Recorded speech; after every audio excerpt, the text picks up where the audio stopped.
qocalıram. Ömür gedir yavaş yavaş qocalıram. Saç ağarıb bel bükülür qocalıram. Həyat məni sıxır yaman qocalıram. Dostlarım da kənar gəzir qocalıram.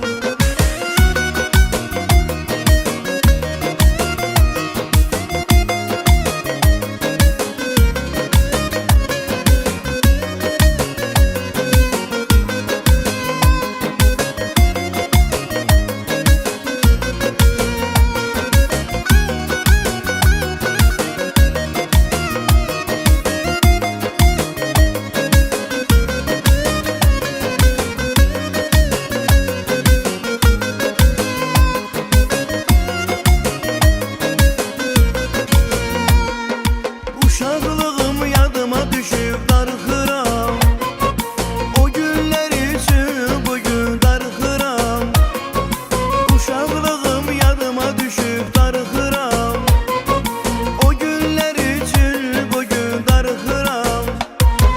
Dostlarımla keçirdiyim günləri bugün xatırlayıb yaman darıxıram. Dostlarımla keçirdiyim günləri bugün xatırlayıb yaman darıxıram. Ömür gedir yavaş yavaş qocalıram. Saç ağarıb bel bükülür qocalıram. Həyat məni sıxır yaman qocalıram. Dostlarım da kənar gəzir qocalıram. Ömür gedir yavaş yavaş qocalıram.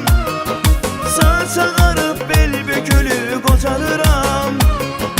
Həyat məni sıxır yaman qocalıram. Dostlarım da kənar gəzir qocalıram.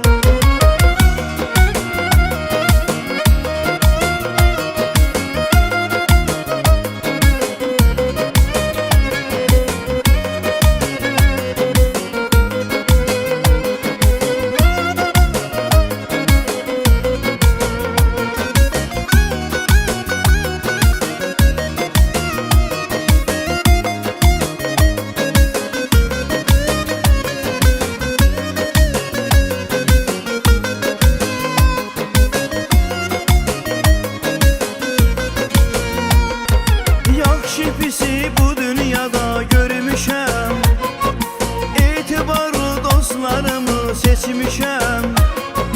Yaxşı pisi bu dünyada görmüşəm. Etibarlı dostlarımı seçmişəm. Dostlarımla keçirdiyim günləri bugün xatırlayıb yaman darıxıram. Dostlarımla keçirdiyim günləri bugün xatırlayıb yaman darıxıram. Ömür gedir yavaş yavaş qocalıram. Saç ağarıb bel bükülür qocalıram. Həyat məni sıxır yaman qocalıram. Dostlarım da kənar gəzir qocalıram. Ömür gedir yavaş yavaş qocalıram. Saç ağarıb bel bükülür qocalıram. Həyat məni sıxır yaman qocalıram. Dostlarım da kənar gəzir qocalıram. Ömür gedir yavaş yavaş qocalıram. Saç ağarıb bel bükülür qocalıram. Həyat məni sıxır yaman qocalıram. Dostlarım da kənar gəzir qocalıram. Ömür gedir yavaş yavaş qocalıram. Saç ağarıb bel bükülür qocalıram. Həyat məni sıxır yaman qocalıram. Dostlarım da kənar gəzir qocalıram. Ömür gedir yavaş yavaş qocalıram. Saç ağarıb bel bükülür qocalıram. Həyat məni sıxır yaman qocalıram. Dostlarım da kənar